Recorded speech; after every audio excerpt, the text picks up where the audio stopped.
It's 2023! What's the independent bike dealers gonna do? We're all in the valley and the big corporations are coming down on top of us. Ah! The big chain stores are taking over.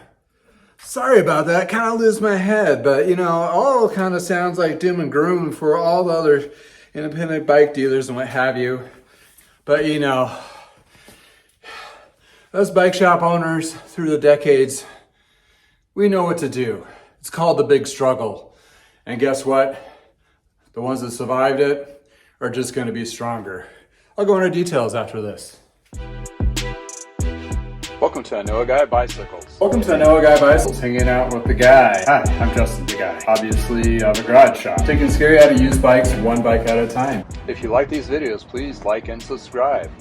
Hi, welcome to I Know a Guy Bicycles, hanging out with the guy. Hi, I'm Justin, the guy. Sorry about that crazy little intro, but it's one of those bait grabs. Anyway, wanted to put my 2 cents to this whole raining down at big corporations and squeezing the small shops and what all that is going to come to in our industry, the industry I've been in for the last 30 years, seeing its peaks and valleys and so forth over time. And yes, we're in uncharted waters to some level, but the game is kind of played the same on another perspective. What I mean by that is the big corporations, back in the 90s, they did some adjustments and so forth. They still kind of protected the independent bike dealers because they weren't ready to branch out into their own bike shops, which that has changed over the last 20 years. And the last 5 years has been a very big power grab by Specialized and Trek and another company, I forget their name, are buying up bike shops. Trek is basically branding theirs to just Trek corporate store, Trek stores, which is fine. They're not really kind of masking under the old retailer name like the company that bought Mike's Bikes in California, and just keeping the name there, which is fine too, whatever the case. It's just, whatever branding is branding, right? And you're looking at Specialized, they're behind the game in the sense of buying shops, but they're doing a big power play now too. And the insight that I have is not just from a bike shop owner perspective, is I also worked for a company called Retail Toolkit. And that was a company that had an inventory management program, which I was talking to a lot of these shops across the nation when COVID hit and helped them manage their inventory and all that. It was a great, powerful tool to understand that. If you still want to utilize that tool, it still is around, even though I don't work for them anymore. They are actually acquired by Smart E-Tailing, which is in Boulder, Colorado. They do a whole bunch of other software platforms specifically to the bike industry. They have good stuff and bad stuff, whatever. They're a fine company. I know the cats over there. I worked with them over the years. They're fine, and they're going to do okay with the Retail Toolkit. But anywho, with my experiences from that, working with those shops, and especially several of them were acquired by Trek and Specialized, I can understand where the big corporation goes, oh, well, we can do our own store, we'll buy these stores, and then have a deeper pocket or a deeper profit and bring more stability. Because there was a huge tug-pull from independent bike dealers trying to make enough profit from the vendors, and the vendors, try to make a profit so they're profitable, and the vendors are always going to protect themselves. That's the thing. There was this whole Kool-Aid push all through the decades that we will take care of you and whatever. They do in a way-ish. They don't take care of you when you really are hurting. They're kind of like, oh, well, you done it to yourself, so goodbye. We'll find another person to open up a store with our brand. So there's, over the years, there's always been a tug and pull. I see it in a perspective of two things for the corporations. The brand is going to be stronger. In other words, they're going to be able to put more money into development and better products and safety. And in addition to provide a platform for employees like myself at one point getting into the industry and not hitting a glass ceiling or a ceiling. Not a glass ceiling, it's a ceiling, because when you're in a smaller bike shop setting, you can only go so far. And with a corporation like this, you can take that bike passion, start off and grow with a company and become a district, regional, whatever. You have places to go, which is great. Where I hit the ceiling and then I end up working at Big Five Sporting Goods, which they have a big bad chain store of sporting goods on the West Coast. That's where I found my thrive. So I've been all over the place, but still in tune and also working in bike shops through that whole period in either full-time or part-time capacity.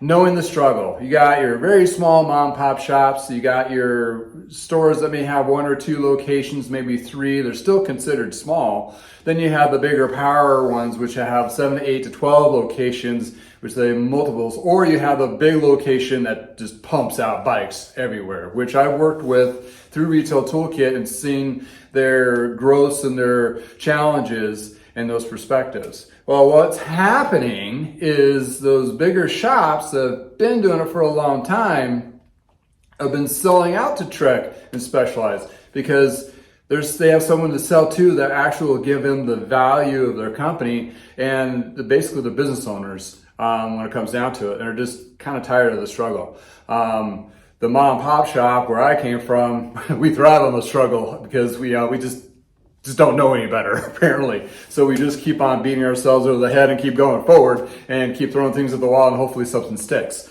And that's fine and dandy, but at some point you get burned out and you work too much and too hard, and what you've built is not as big as you need it to be to sustain.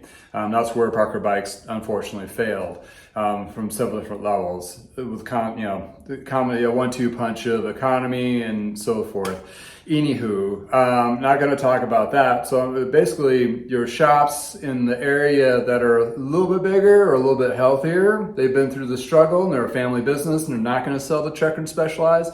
They want to keep their business. Well, they're already diverse in brands. Reason being is during COVID, everybody ran out of stuff. So one company picked up as many brands as they could. That was just what it is. Oh, Marin, you have bikes? I'll buy bikes from you. I'll open up an account and let's buy some bikes with you. So yeah, they're going to scale and shed off some of those brands because it's just too many invoices to deal with in the small business setting. But you're going to have still more variety. So it's not going to be just a strictly Trek store or a strictly Specialized store. They're going to have different brands in there, which is great because that gives you more an opportunity or more shoppability in a sense. So you can go to one location and look at a couple different things, which is great. In Parker Bikes Day, we usually had 3 to 4 brands. Now is our kind of sweet spot back even then. And nowadays, through the early 2000s, everybody was forced to do either 1 or 1.5 brands, and then now it's back open. So we're full circle, 30 years later, where we were kind of in a business model sense of the independent bike dealer. So take that. Are they going to be healthy? Yeah, they're going to be diverse. They're the ones that provide service, and they're going to try to grow their business and be part of the community. What's going to happen when the struggle hits, they get a little more in tune with their local cycling environment, which is great because they're no longer listening to the big guys and saying, oh, we need to be this, like boutique shop or whatever. We go back to homegrown, stolen from old Schwinn back in the 90s. Get back to the homegrown series. Hey, guess what? I'm going to buy more local stuff. It might be a little bit more expensive. This is the cooler things.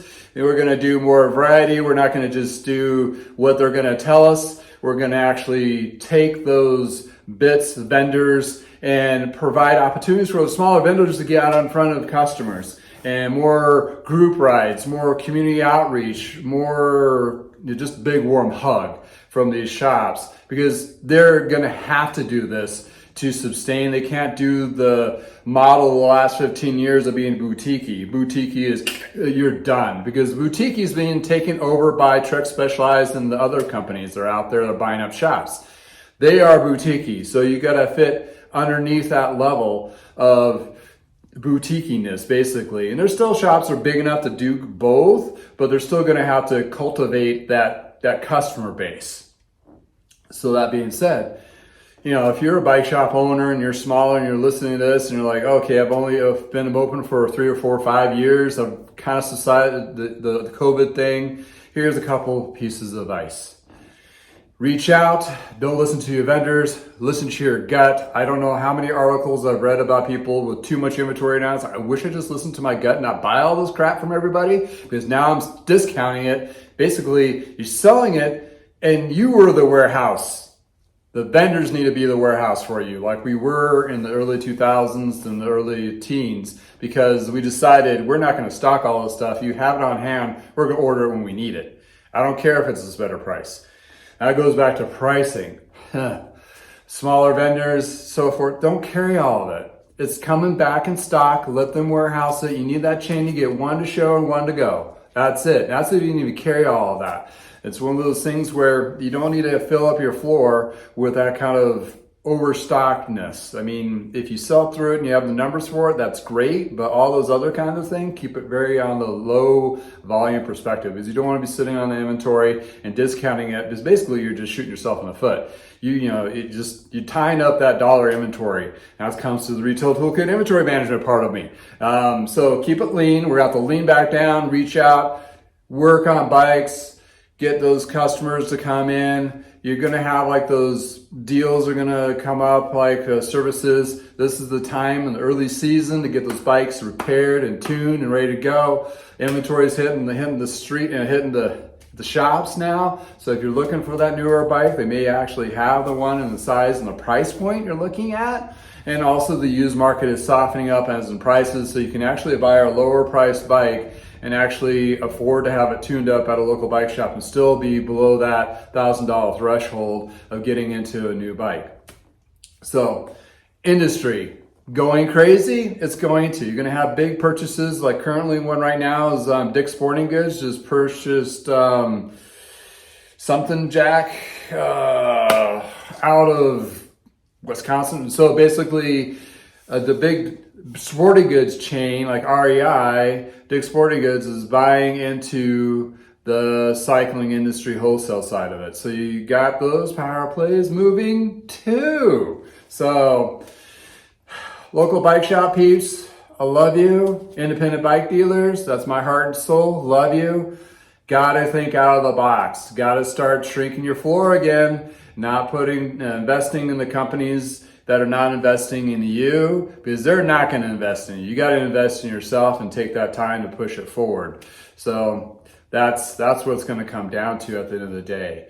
And for the individuals that like bike shops, you vet them, try to figure out which ones are going to work for you, which you jive with, what kind of riding you're doing. Either it's a race, road, mountain, family. Those shops are still out there. Support them. Give them a try before you go to do the big box chain store, which is fine if you need to, go there. I mean, hey, we sometimes shop at Walmart and sometimes we shop local. It's just like, it's one of those things, but just remember, your dollar is your vote to keep those companies alive. So that's what it translates to. So anywho, that's pretty much a huge shocker to the system, and we're about ready to hit the season and hit the ground running. So get those bikes tuned up before it gets too busy, or you're gonna have to wait. Try to find that product and it's on sale. Grab it now before it's gone.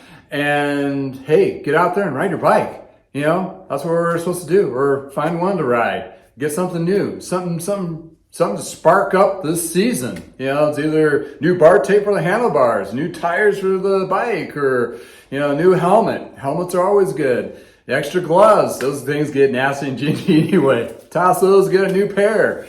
Something that just inspires you to get out there and ride. Maybe a Garmin, lights to ride at night, whatever the case may be. There's a whole plethora of stuff out there to do, get into cycling. The bike shops are going to be fine because they've been through this struggle before. But you still need to get out there and support them. So bike shop owners, reach out and grab for some help from doing those charity rides, group rides, those kinds of things. And as in customers, come and go and see us bike shops, and hey, give us a try before you go to the big box chain store, which they're fine too. But sometimes you get a little more of a personal warm hug for somebody that that's actually working on your bike or selling your bike or fitting your bike, whatever the case may be. Well, thank you for spending time with me today. I hope you have a wonderful weekend. And again, from the guy from the garage, have a great day.